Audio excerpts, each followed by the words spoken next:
Welcome to the Airiam Podcast. This podcast covers topics related to cyber and human resilience. The content is geared towards owners and CEOs of small and medium-sized companies, as well as IT and cybersecurity leaders. My name is Art Ocain. I lead cybersecurity and incident response at Airiam.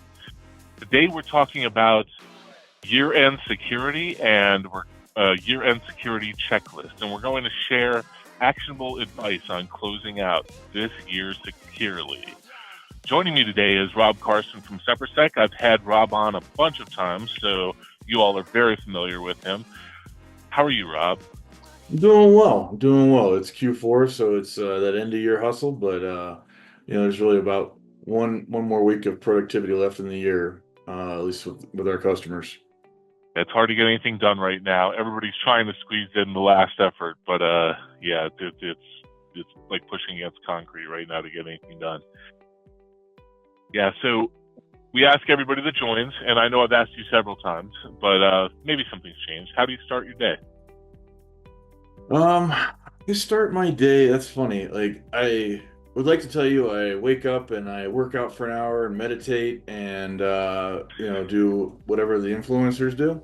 But if I'm being honest, I wake up, I probably hit emails, check to make sure there's nothing that came in last night that I got to panic on. I get my boys ready and do a little bit of a news dump and get after it. Awesome. But how about yourself, man? Yeah, I usually just infuse a ton of caffeine. It feels like I'm in a constant state of exhaustion. So it's like, I start the morning just, getting the kids ready for school and stuff, and just pounding a lot of caffeine, and then jumping into meetings. And usually the first half of the day is just meetings. And then it's like the second half is trying to catch up with email and find out what I missed and trying to do any action items. And it's funny, when I have a whole day of meetings, like every meeting has action items that come out of that meeting, but I never get to actually do the action items because I'm in meetings. So it's like I almost need I'm the person who's in the meeting. I need somebody else to actually do the follow-ups and action items behind me, because it's impossible to actually do both. Yeah. There's an app my business partner uses. It's a calendar link, but it also, you can put tasks on there. And what happens is it allows people to schedule over tasks. It just bumps the tasks, but it ensures that the tasks are blocked for time. So that you can decide like which things, like let's say like a meeting you and I are having, right? Like that, if a sales thing shows up, that should get bumped because we're here to make, it is customer comes first, right? But it allows you to kind of move things around, but it doesn't fall off the list. It just, starts blocking your calendar a little bit more.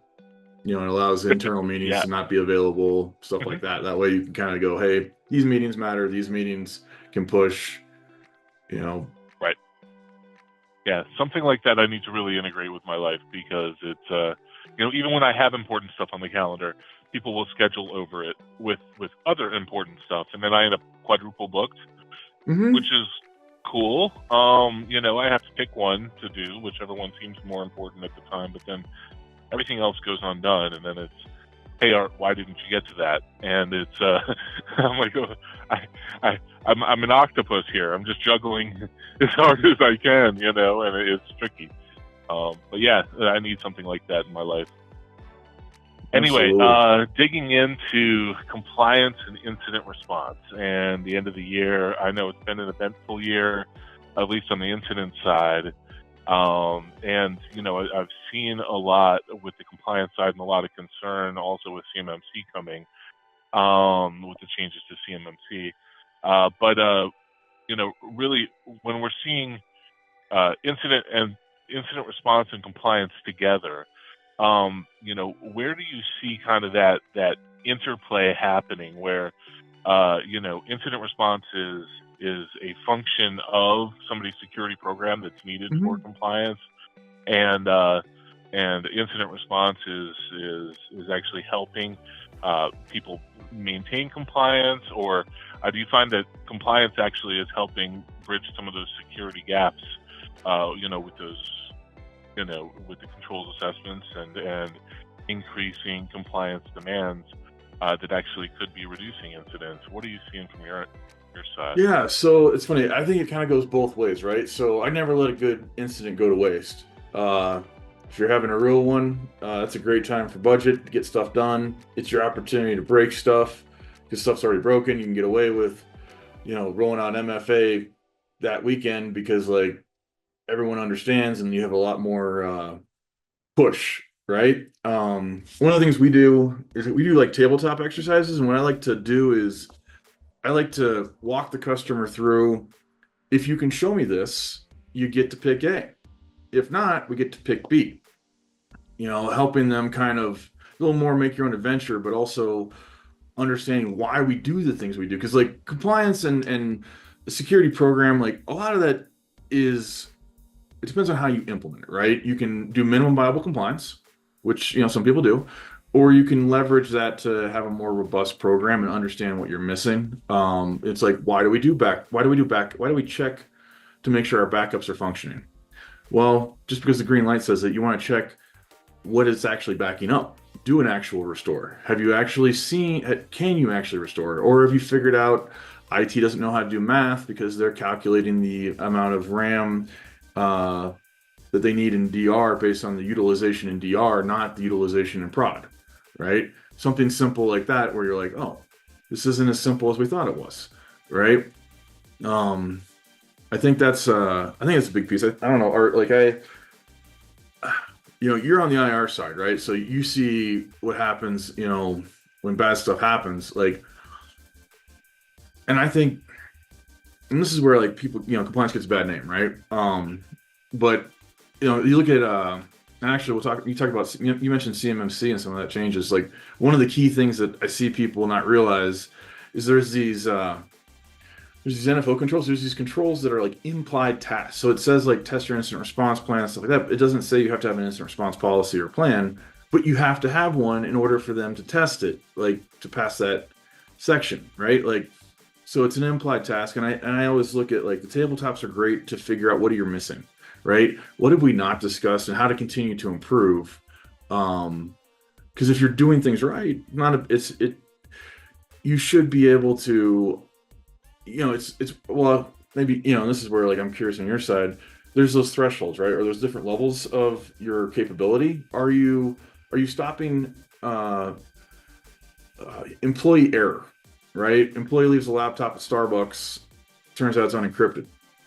You got a reportable breach, and you didn't have to have any bad guys do anything. Are we past script kiddies? Does the target? I got a customer where I'm like, hey, let's force them to be physically targeting you, and they have to physically be in the area to make that breach happen, as opposed to they can just do it from anywhere. Like, let's make it harder and harder, because it's not whether you're outrunning you don't have to outrun the bear, you just need to outrun your buddy most of the time, unless you're a national piece of infrastructure or something like that, where like you may be actually actively targeted. Yeah, my point of view on it is that compliance generally lags behind cybersecurity. It's almost like a documentation checklist of what you should have been doing. But there's a lot of changes in tech and how the attacks happen and stuff between usually when somebody came up with something 4 years ago and today, or more, some programs are more flexible and expect those changes, and some don't. And so that's kind of why I like seeing some of these standards changing and things like that, because it kind of updates things. Sometimes it seems to go a little bit overboard, but it definitely updates things.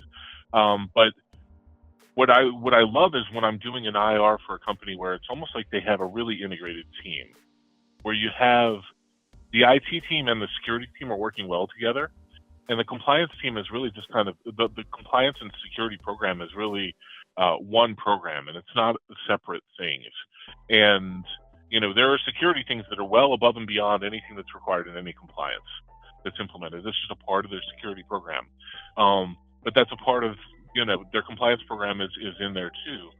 And IT's involved because those backups and segmentation, et cetera, like they're heavily involved in this.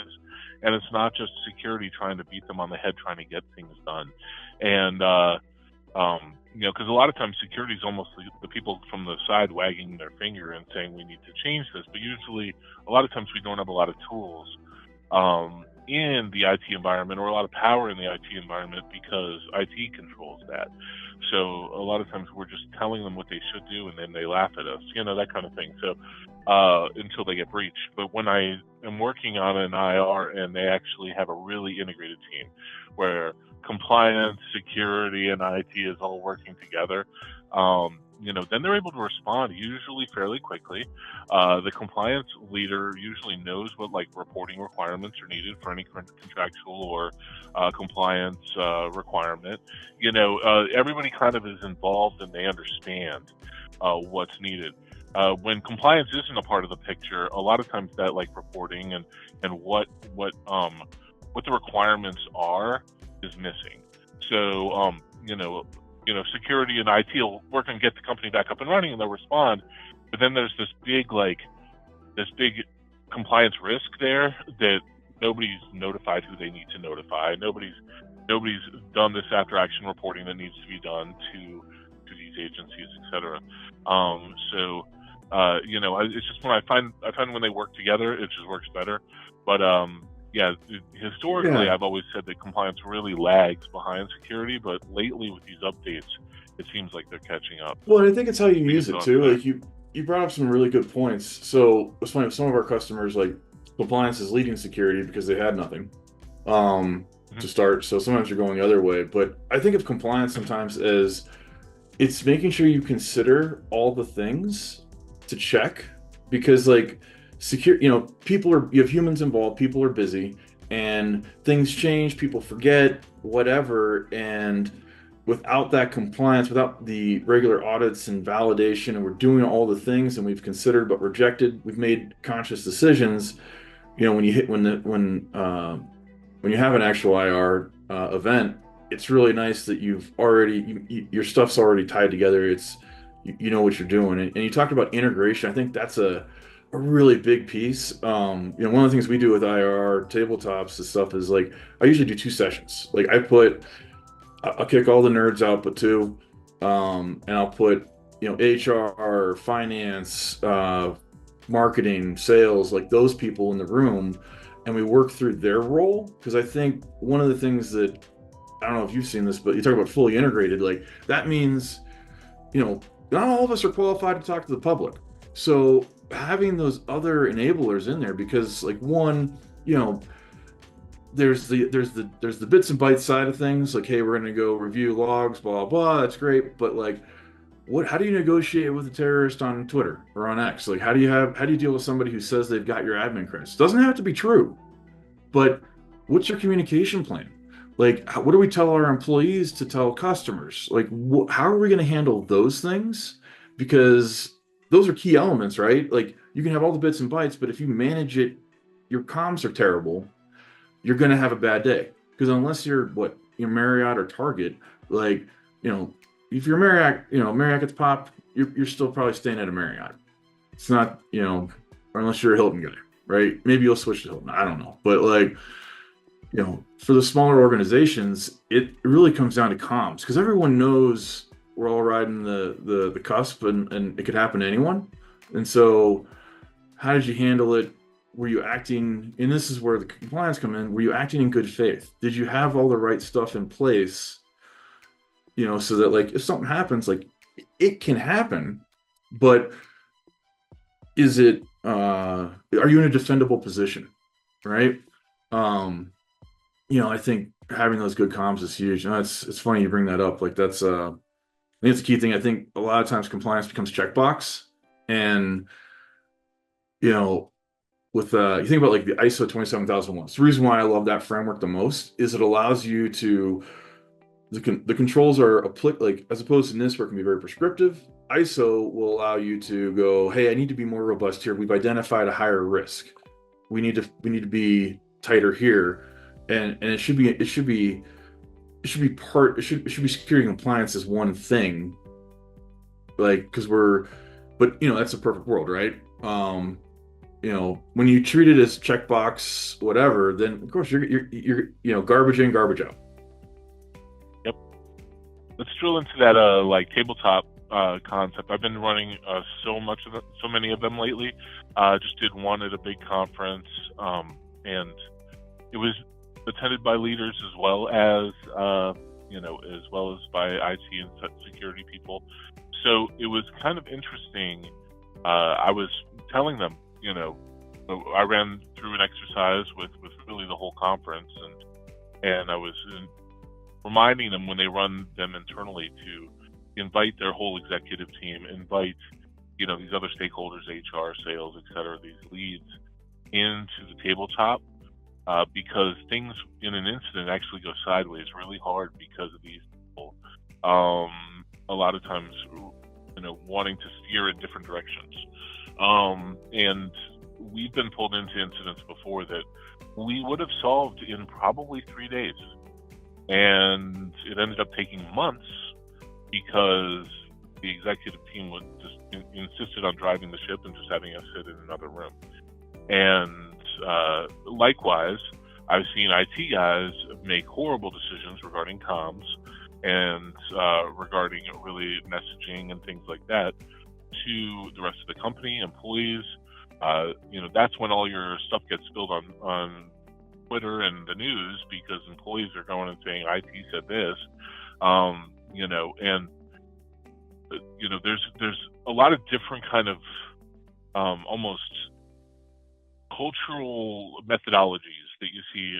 Some companies just want to be super transparent, tell everybody everything, their customers, their employees, everything. And I'm like, well, is that really the best thing to do? Like, a lot of times, as soon as they get breached, they're ready to put a PR announcement out. And I'm like, well, you don't really even know what was taken yet. You don't understand the breach yet. So, walking through that tabletop with them and really helping them understand those decision points and understand when it's important to communicate to the public, when it's important to communicate internally, and when you need to stall and wait and figure things out, when to engage the threat actor, and how to engage the threat actor, when to pull in legal, things like that. Super important, because a lot of people, in order to save money, they avoid legal, and I've seen it recently on incidents. They're just trying to wing everything, and I'm like, it's worth paying the money for an attorney.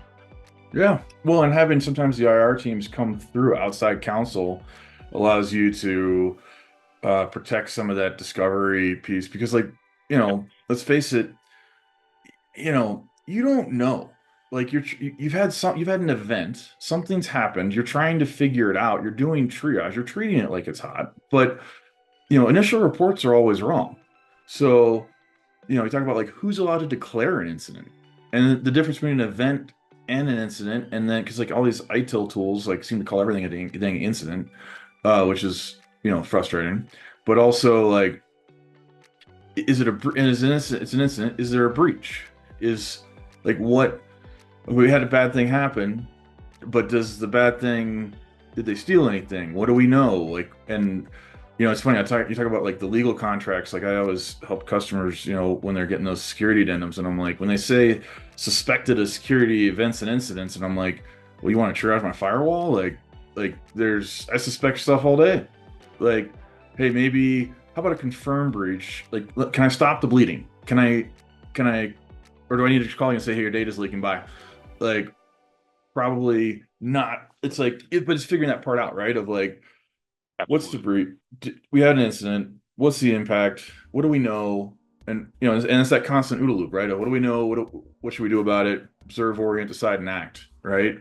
Sorry, it's a military term for those of you. No, it's applicable here. Yeah, it is, and I think that's why PR is super important, right? Because, like, think about if you're a public institution or a group like that, like, you've got taxpayer money, or you've got, depending on what's going on, like, are you gonna pay a ransom? Like, you should have those discussions, and sometimes those discussions need to be held at a very high level, and because everyone says they're not going to pay one until they need to pay one.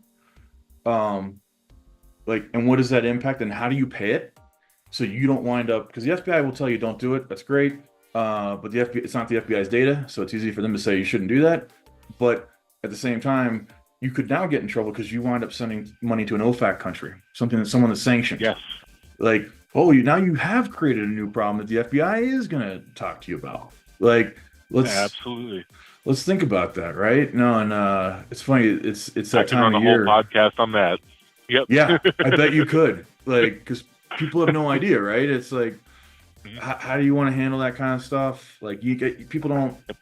You know, I had a PR person that was like, I don't ever want to talk about that. I'm like, good, let's talk about it then. Let's talk about it now, so that like you don't have to talk. You can think about it, right? And that's where, talk about that full circle back to compliance. Compliance is, a lot of it is, if you're doing it right, it's preventing net new stupid, right? Bad stuff can happen, but you can make it harder. You can put a lot of stuff in place where, like, the impact of an event, they can only get some of the data. They can only get this. They can't get everything. Like, or if you get ransomware, how far does it spread? Can you shut it off? And yeah, I'm totally with you. It's funny, like with compliance, it's getting pushed out now, and I think the new challenge people are going to have is AI, right? Because like, remember virus total, right?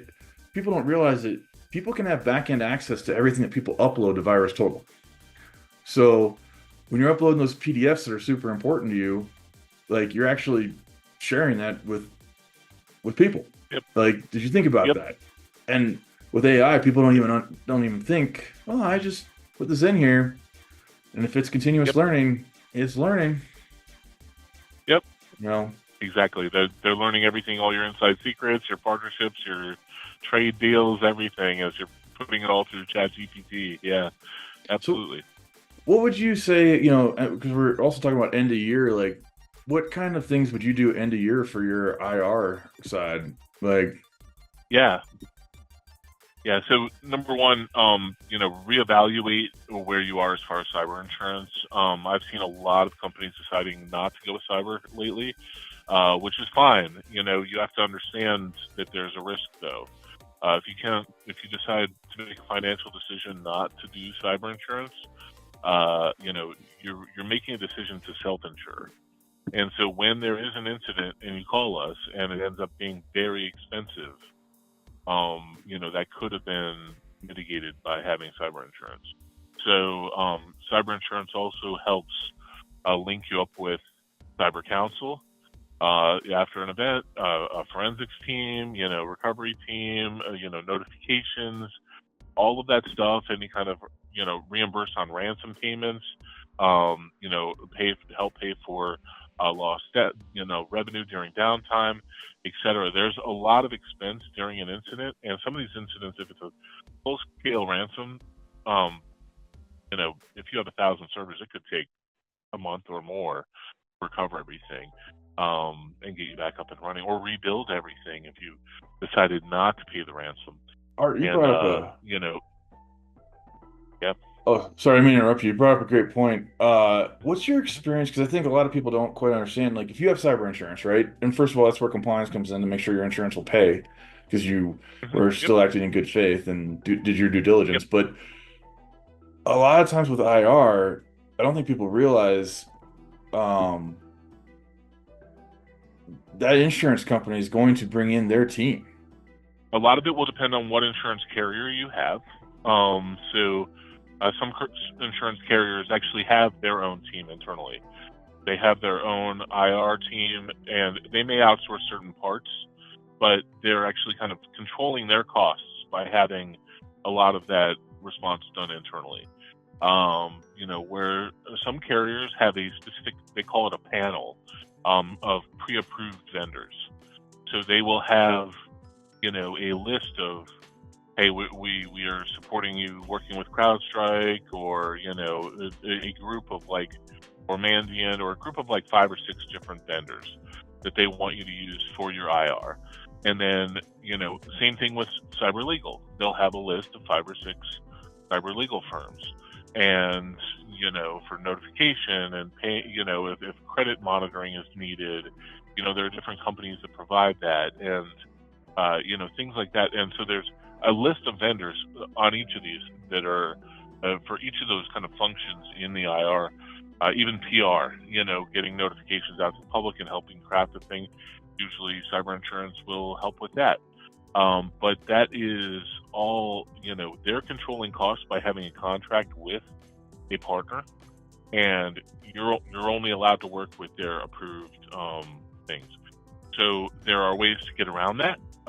If you already have a partner and that you have an IR retainer with, get it written into your policy so that when you're working with your insurance broker, your cyber insurance policy actually says, hey, we are working here with Airiam on this response, because it may be that we are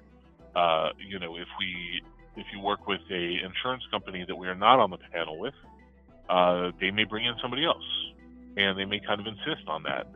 And so then it's almost a power struggle then. And so there's all kinds of things that can happen when you put insurance. I'd say I always recommend people calling insurance if they have cyber insurance and get that claim started immediately, so that because it usually takes about a day for the paperwork for cyber legal to get involved. And you want cyber legal to be involved to help protect that communications, that discovery, or else, if it's not considered, attorney privilege information, then, anybody can ask for it, and it can be, it can be a real legal liability then. So it's by being privileged with that cyber attorney, it's actually protecting you a lot. So, for me, cyber insurance gives you a lot, and it's worth the investment, but some, rates have been going up, and it's more and more expensive to get cyber insurance. And if you have a lot of assets to protect, and if you have a lot of revenue, they're usually basing their policy amount on, your business. And so it can be very expensive. And so companies have been choosing not to. And so I'd say just at the end of the year here, just reevaluate where you are with cyber insurance, and is this something that you can afford to risk on your own, and you can pay the bills on your own to self-insure, a response and recovery and legal and all that stuff, or is it something where you want to mitigate that cost with some insurance? The next thing that I'd say is, MFA enforcement. That's table stakes. It's been table stakes for years. But yet, almost every IR we're in, there's something that's not MFA enabled or enforced.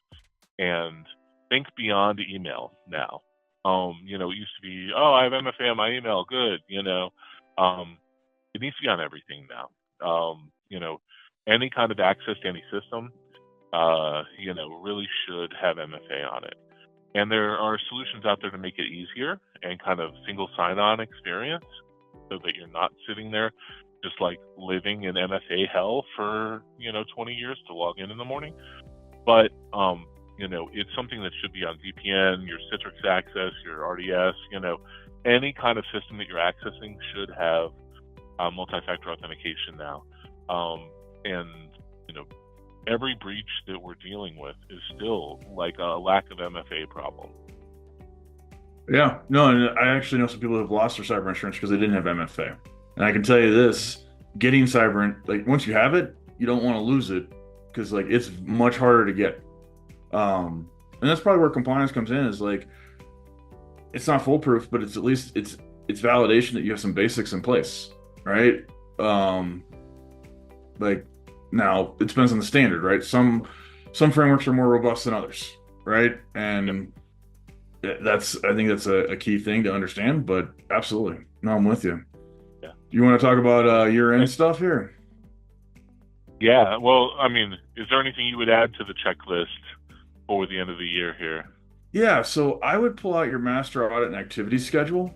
If you don't have one, you should have one. It can be a simple Excel sheet, whatever, of basically here's the things I'm doing for the next year. And plan your risk assessment, simple things, plan your risk assessment so that it's done. And even if you have to shorten it, the time frame, whatever you got to do, but align it so that it fits like right before the budgeting season. Because the worst, it sucks when you do this risk assessment. If you actually do a good risk assessment, you figure out these are the things I need to, fix or mitigate, and but you did it in January and your budget was due in October. Well, now you got to wait a whole nother year, because unless you budgeted for it, like, you got nothing, right?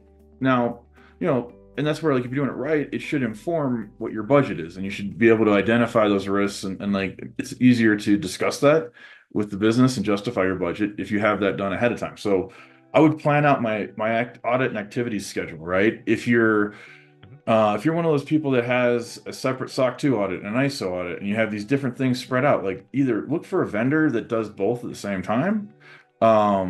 Start trying to align things, make things a little bit better, make it easier, start scheduling those things, figuring out, as silly as it is, asking your team when spring break is in your local schools, or holidays, things like that, so you don't plan stuff to be done during spring break week, which isn't going to work anyhow, right? Like, I would be planning out my year. Like, that's, one of the things we do with our customers. We do the master audit and activities schedule, and it's like, when are we auditing?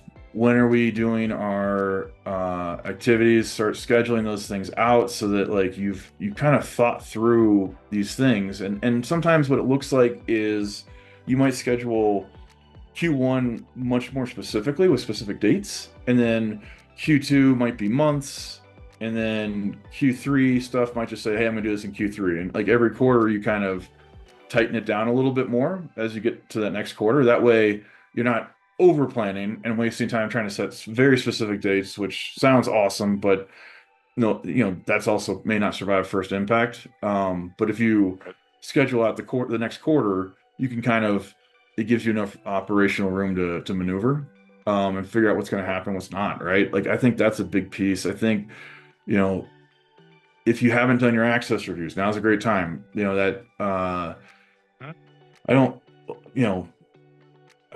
it's not always great to work between Christmas and New Year's, but when I was on the other side, I would, generally not try to take vacation that time period, because that was the time I got caught up on everything. Made sure I did all my dotted the I's and crossed the T's, and get that paperwork done, because things slow down, right? It's the end of the year, so now's a good time to, what have I not done? What do I need to do? Do I have the right quotes? Have I found the right vendors?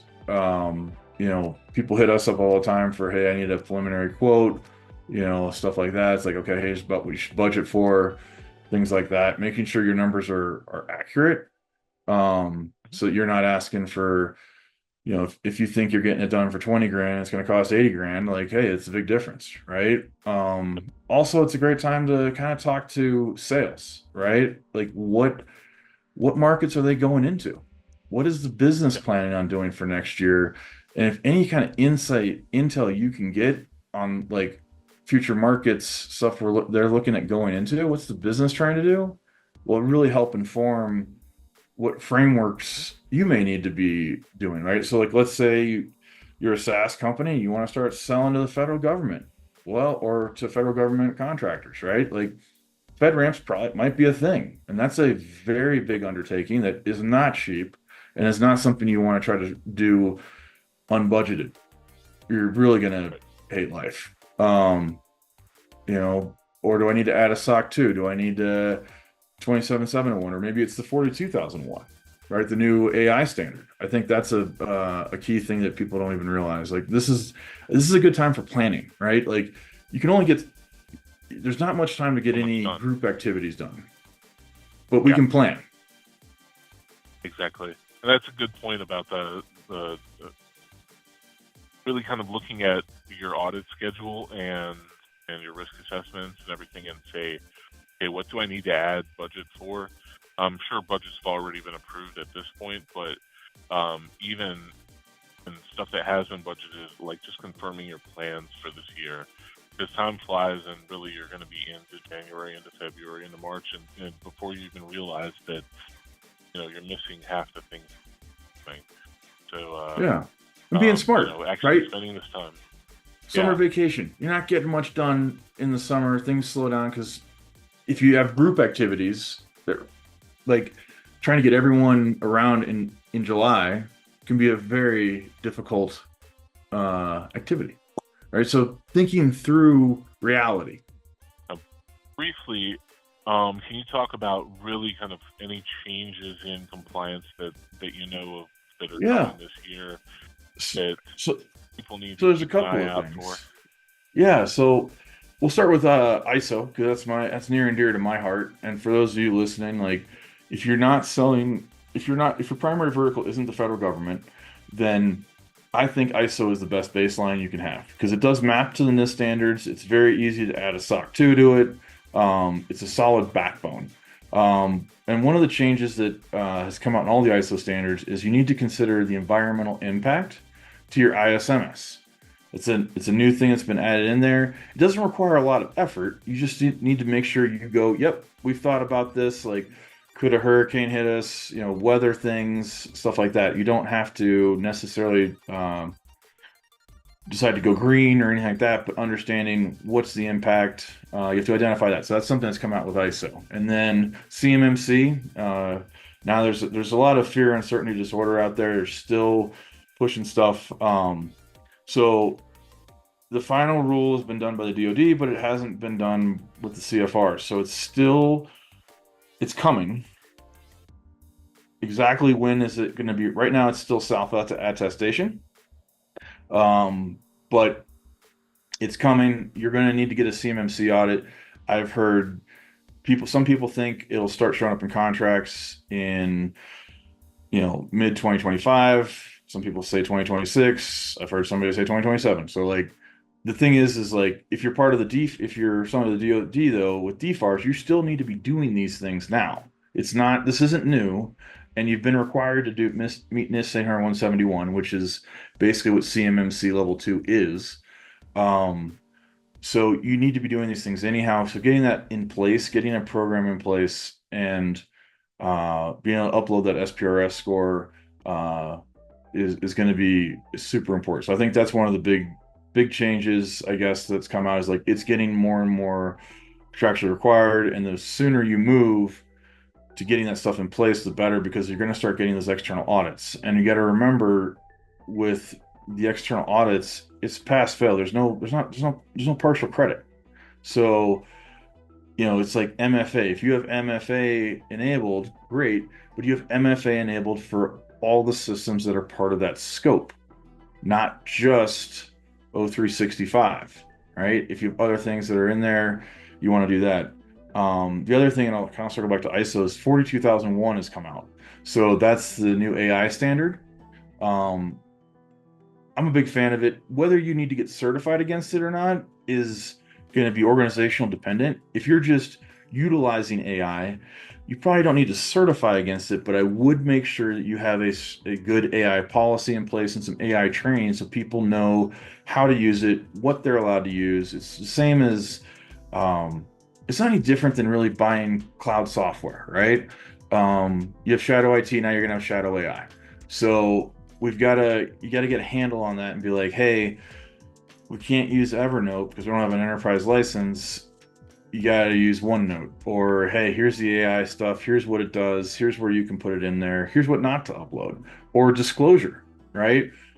Hey, if you're using analysis done by AI, maybe you want to think about that. Now, if you are creating AI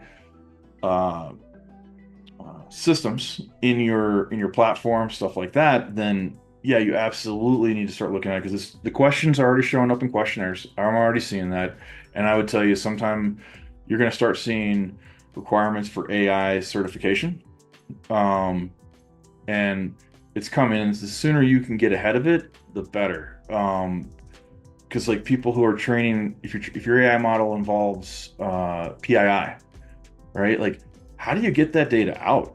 Like, it's very difficult, right? So you need to think about like good training program, how you're training your systems, what data you're using, and that continuous monitoring piece. Continuous learning requires continuous monitoring. Like in security, think about it like we say like quarterly access reviews. Okay. Yeah. But that's not the same for bias detection in an AI model, right? No. Yeah, you need to know now. Yeah. And so, and that's where I'm like, if you don't have an AI policy, you should. And having a ChatGPT go create one for you, it's a good template. Yeah. But think you have someone help you figure out what you're actually going to do, how you're going to handle these things, and who's going to, how you're going to educate your users, because they're using it already if they're smart.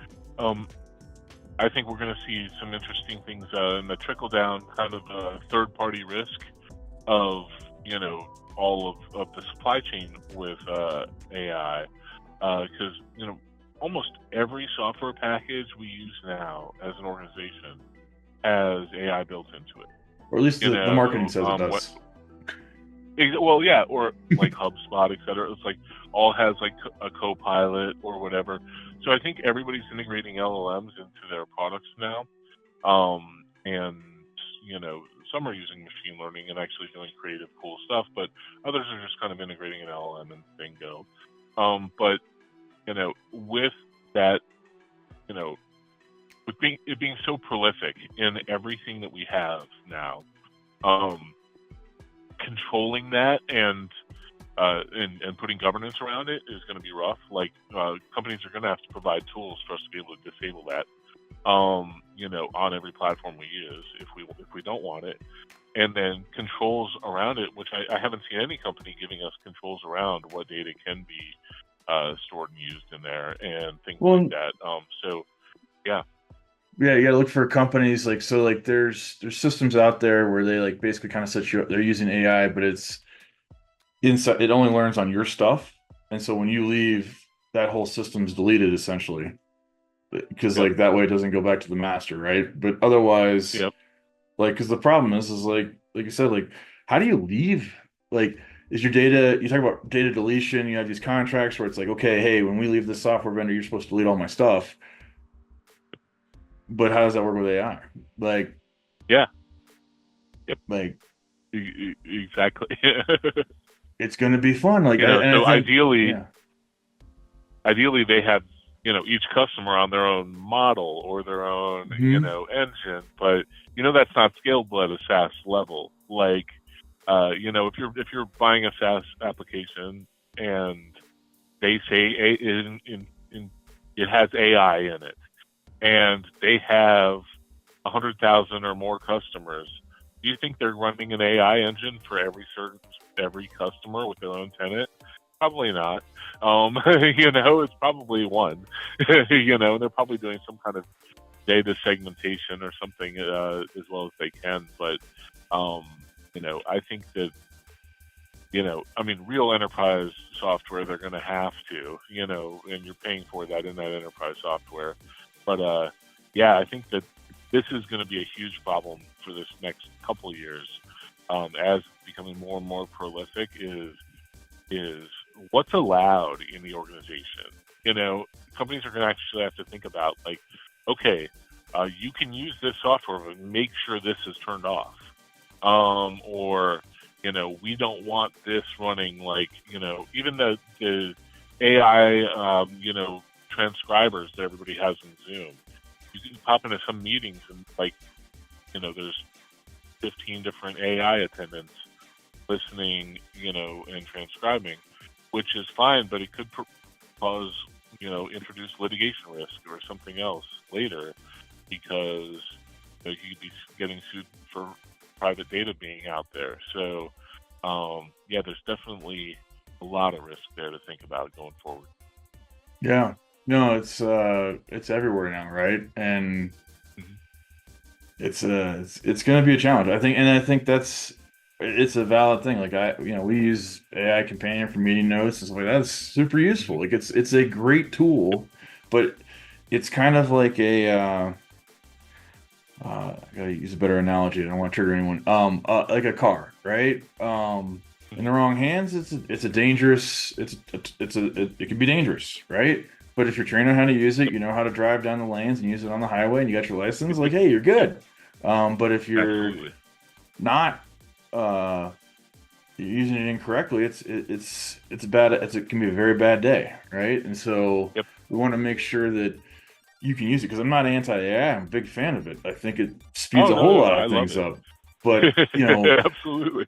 but you think about like my marketing person, she's awesome, right? But she doesn't necessarily know what's correct. So if I have her go make Right. blogs, I'm like, hey, have her write a blog on this, without some sort of QA from a senior person who knows what the proper answer should be, it's it could be very, she could have a blog article that makes no sense to anybody. Yep. So you want to have those road guards in place. Like, how are we going to use it? What's proper use? What's not proper use? How do you leverage this correctly? Because like, it's great, it speeds up a lot of things, but you got to know how to do it. And it's no replacement for uh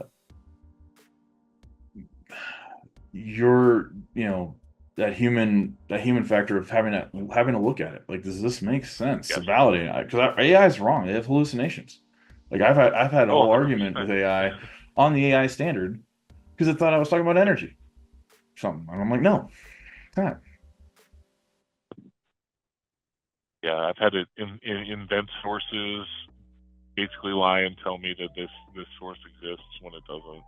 Stuff like that a lot. So, ask it a piece of information and it gives it to you, and then you say, okay, who said that?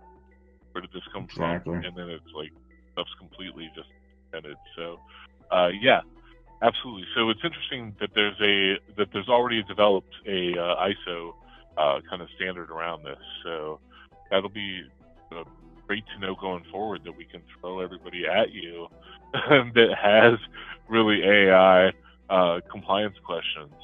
And I would tell you, it's not like there's some overlap with, it's kind of like the privacy standard. Like, there's overlap with cybersecurity.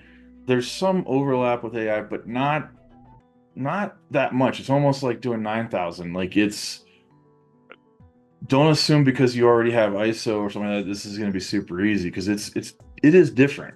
Especially if you're building your own language models and you're developing on your own platform, it's it's going to be a different discussion.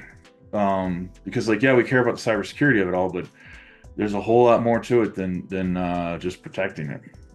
So awesome. Well, this is awesome. Like, Thank it's you gonna so be a much, fun, Rob. be a And fun year, man. It's gonna be fun. 2025 is yeah, gonna be an adventure. But I'd leave anybody with this: like, as much as things change, things remain the same. Like, there are still humans out there doing things, and it always comes down to making sure people are doing the right things, and education, and talking to the business and teaching people how to do things correctly so that they're enabled. Like, you can have all the software in the world, but without good people and process, it doesn't matter. Um, absolutely. I would say that's the other thing too, is I've seen big trend this year, if we got a few minutes left, is the GRC tools. And I'll say this till I'm blue in the face. They all suck. Some suck less than others. We use them all, with our customers, stuff like that. Like, I'm not against them.